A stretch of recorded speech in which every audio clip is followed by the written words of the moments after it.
Kia Stokes drives her knee straight into Caitlin Clark's quad. The referee, standing right there, maybe 3 feet away, watches the entire thing unfold and calls nothing. Clark limps back on defense, favoring the leg heavily, and you can see it on her face. This isn't just pain. This is rage building up. That hurts. The ref can't miss that. And then I have to play with a contusion in my leg the rest of the game. It's ridiculous. Those weren't angry words shouted in the heat of the moment. Those were Clark's post-game comments, delivered with a flat, sharp tone that told everyone listening she was holding back far more than she was actually saying. This wasn't frustration from missing shots. This was a player who had finally reached her limit. Second quarter. Fever ball. Kia Stokes plants her knee straight into Caitlin Clark's quad like she's trying to end her night early. The official is standing maybe 3 feet away, has a clean look at the whole thing, and does absolutely nothing. No whistle. No free throws. Nothing. Just play on like a WNBA star didn't just get drilled in the leg in front of thousands of people and a national television audience. The broadcast catches Clark's face doing something telling. She's trying to play it off, but her jaw is locked tight and her eyes are somewhere else entirely. That's not the frustration of missing a shot. That's real pain mixed with the kind of anger that comes from knowing nobody's going to do anything about it. And this wasn't some random one-off moment. Golden State had been putting hands on Clark since the opening tip, bumping her off screens, grabbing her jersey, riding her hip on every single possession. The whistle stayed quiet the entire time. Go back through the first quarter and you'll find at least 2 or 3 plays where a defender straight up shoves Clark off her spot with no call. Plus one possession where she gets tangled up going over a screen and hits the floor while the referee just watches it happen like it's nothing. By the time Stokes lands that knee, the pattern had already been building for a full quarter. Everyone watching at home could see it except apparently the 3 people wearing whistles on the court. The Valkyries came out running to a 12-2 lead to open the game, using their length to clog every driving lane and turn every catch into a wrestling match. The officiating let that physical identity run wild from the opening minute. That start put Indiana in a hole before Boston even picked up her first foul. And it never really let up. When Clark finally got an explanation from the officials, it was referee Gerda Gatling telling her that she initiated the contact herself. Like Clark ran her own quad into Stokes' knee on purpose. She said, "I initiated the contact, which is fine. You can't knee me in the leg. Knock me over." Sit with that one for a second. That's the actual explanation Clark got in real time on the court for why a defender's knee driving into her leg wasn't a foul. The official essentially blamed the victim for getting kneed. Compare that to what Clark said once she got to the podium. No hedging. No coach speak. Just Clark stating plainly that the officiating cost her the ability to play her own game for the rest of the night. Right after that no call, Clark didn't just jog back and swallow it. She turned straight to Gatling and let her have it right there on the court, loud enough for people near the floor to hear. She got a warning for it. Somehow avoided a technical. And her body language made it clear she wasn't scared of that outcome either way. That single no call doesn't just cost Indiana a free throw or 2. It changes the entire rest of Clark's night. She's now trying to push off a bad quad every time she drives, trying to change direction on a leg that's swelling up in real time. There's no version of basketball where you play through that and keep your rhythm. Her first step disappears. Her balance on pull-up jumpers disappears. And nobody blows a whistle to acknowledge any of it happened. From that point forward, Clark's playing hurt, dragging the leg a little on every cut, still trying to push tempo and find Boston in the paint, while Golden State keeps bumping her off every screen. Every possession where Clark tries to create separation off the dribble, she needs that first step. The same push off the injured leg that got ignored by the referees back in the second quarter. She's still getting to her spots, still drawing help defenders, but the burst that usually turns a contested 3 into a clean one just isn't there. The shots she normally makes look easy were forced into contested looks all night. And that's the leg talking, not a slump. 13 points. 6 assists. 3 rebounds. Look at that box score on its own and it seems fine, maybe even solid for a role player. Except this is Caitlin Clark, the engine of the entire offense, playing on a quad that could barely push off the floor. The real question isn't whether the numbers are good. It's how she managed to put up anything at all once that leg stopped working right. Break down the shooting line and it gets uglier. 4 for 14 from the field. 1 for 8 from 3. Numbers that look like a bad shooting night on paper, but tell a different story once you know what was happening underneath them. 4 turnovers tell the same story from a different angle. A compromised leg means less explosion on drives, less separation from defenders, less rhythm on every read she's making in real time. Clark's turnovers usually come from live ball aggression, taking risks because she trusts her first step to bail her out. Take that away and the same reads that usually work turn into live ball giveaways because the defender she used to blow past is now still in front of her, still contesting the pass she thought she had. Why was Aaliyah Boston, the best interior player Indiana has, stuck on the bench for stretches of a game they couldn't afford to be without her? That's the question every Fever fan was asking by halftime, watching their all-star post players sit, while the team desperately needed her body in the paint.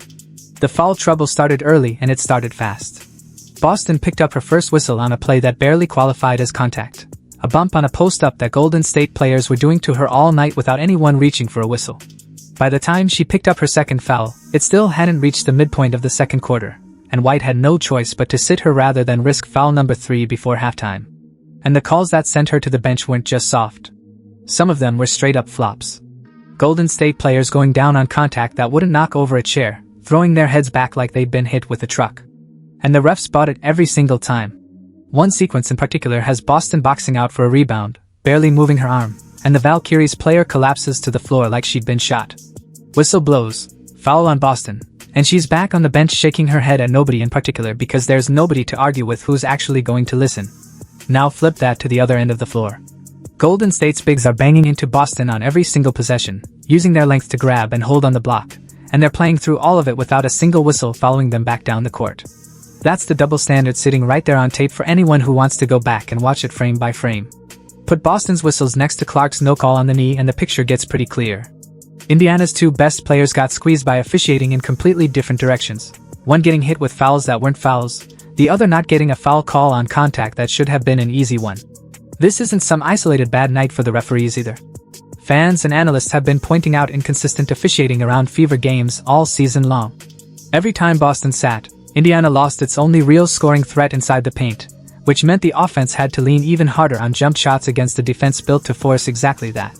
No one else on the roster gives Indiana that same kind of post presence. So Boston's bench time didn't just cost her minutes, it cost the entire offense its balance. Despite all of it, Boston still walked away with 15 points, 7 rebounds, 2 steals, and 3 blocks. Think about that for a second. Those are the numbers she put up while spending real chunks of the game glued to the bench because of foul calls that didn't match what Golden State was doing on the other end. Imagine what that box score looks like if she plays uninterrupted minutes instead of watching foul trouble eat into her night. Then there's Kelsey Mitchell logging 35 minutes in a game that got decided way before the fourth quarter even started. Why is a veteran playing starters minutes and hunting shots in a game Indiana had already lost by a wide margin? That's not a rhetorical question. Fans were asking it live on social media as the clock wound down. Mitchell finished with 20 points on the night. And the timing of those shots is exactly what's fueling the stat-padding accusations running through Fever fan circles right now. Clark, the actual engine of this offense, got pulled for a minute's restriction while playing hurt, and Mitchell kept hunting shots deep into a blowout that had zero suspense left in it. Put those 2 minutes totals next to each other, and draw your own conclusion about what this coaching staff actually prioritizes on a given night. Clark sits chunks of the fourth quarter because of a cap tied to injury management. And Mitchell plays through the whole thing, padding a stat line that doesn't change the scoreboard. That's the math nobody on this roster wants to say out loud. The reasoning behind the minutes cap goes back to Clark's back injury recovery, a 25-minute limit meant to protect her body across the long run of a season. That logic made sense back when she was working her way back from a back issue nobody wanted to rush. But logic like that starts to wear thin once it gets applied on a night where Clark's already been kneed in the quad and forced to play hurt for 3 quarters. Because now the cap isn't protecting her from her own recovery. It's protecting her from a workload she was already unfairly forced into by bad officiating. That's the double punishment sitting right in the middle of this whole night. Clark takes the knee, plays through it because nobody blew a whistle, fights to stay useful on a bad leg, and then gets pulled anyway because of a number on a chart that doesn't know or care what happened to her leg in the second quarter. Getting hurt on the floor and then getting benched for reasons that have nothing to do with the hurt itself. That's the kind of thing that builds resentment fast. The presser room feels different tonight, and you can hear it before Clark even says a full sentence. The first question is about the no call on Stokes. And her voice comes out flat and sharp at the same time, the kind of tone that tells you she's holding back a lot more than what's actually coming out of her mouth. Quad. Like that hurts. Like the ref can't miss that. And then I have to play with a contusion in my leg the rest of the game. Like it's ridiculous. Can't miss calls like that. She said I initiated the contact, which is fine. You can't knee me in the leg. Knock me over. She doesn't dance around it. No coach speak. No. I need to watch the film first. She's naming the call as wrong and naming the consequence as unfair in the same breath. Then the questions shift toward her minutes, toward the fourth quarter benching. And this is where Clark goes quiet in a way that says more than words would. She doesn't rip into the restriction directly, but she also doesn't defend it. And that silence, sitting next to her comments on the officiating, tells you exactly where her head's at right now. Stephanie White handles her own presser completely differently, defending the officiating as part of the game and framing the rotation as part of a plan built around long-term health. Put those two pressers side by side and the gap is obvious. Clark naming a specific injury and a specific missed call. White talking in general terms about a system and a process. That's not two people on the same page. That's two people describing two different games.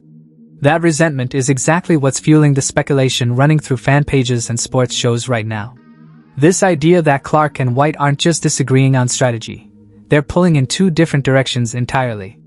Some analysts have already started talking trade capital, floating scenarios where Indiana leans fully into Boston and Hull as the core and moves on from the Clark-White pairing altogether. Nobody's saying the actual word yet. Not Clark, not the front office. But the fact that the conversation is even happening tells you where the temperature's at. Is this the night Clark's patience actually snapped? Or just one more entry in a pattern that's been building for a while now? If White and the front office can't get on the same page about protecting their franchise player, all this noise turns into something Indiana won't be able to walk back. Strip away everything else and here's what's left. Clark scored 13 and dished 6 assists on a leg that barely worked. Boston fought foul trouble the whole night, and Indiana still lost big to a team that played rougher and got away with it clean. Nobody manufactured this anger. Fans earned it. Watching refs miss an obvious knee, watching White's rotation choices raise real questions, watching Mitchell log 35 minutes in a decided game while Clark sat. The WNBA has a Caitlin Clark problem. Not because of anything Clark has done wrong, but because the league has proven again and again that it can't or won't protect its biggest star. The same physicality that makes the game exciting becomes dangerous when it's applied to one player differently than everyone else. And the same coaching decisions that might make sense in a vacuum look terrible when they're applied to a player who just got kneed in the leg and told she initiated the contact. What comes next? Clark's future in Indiana is legitimately up for debate now. Not because she wants out necessarily, but because the conditions she's playing under are becoming untenable. When a player can't trust the officiating to protect her, and can't trust the coaching to put her in position to succeed, and can't even trust the minutes restriction to account for what happened to her on the court, something has to give. The Fever have built something real around Clark and Boston. But building something and maintaining it are two different things. And right now, Indiana is losing the maintenance battle in ways that are becoming impossible to ignore. Should Clark finally leave the Indiana Fever? That's the question everyone's asking. And the fact that it's even a question tells you everything you need to know about where things stand. Clark's night in Golden State wasn't just a bad game. It was a breaking point. A moment where everything that's been building, the missed calls, the physical play, the rotation questions, the mixed messages from the coaching staff, all came together in one disastrous night. And the most troubling part? Clark's post-game comments weren't just frustration. They were a warning. A player who's been patient, who's tried to play the right way and say the right things, finally saying the quiet part out loud. The WNBA and the Indiana Fever can't afford to ignore this. Because if they do, they might wake up one day and find that their franchise player has decided she's done being patient. Done taking the hits. Done being the one who has to absorb everything while the people who are supposed to protect her stand there and watch. Clark said it herself. The ref can't miss that. But they did. And the consequences of that miss are still playing out. For more breakdowns and analysis like this, subscribe to Hoop Uncovered and turn on notifications so you never miss a video.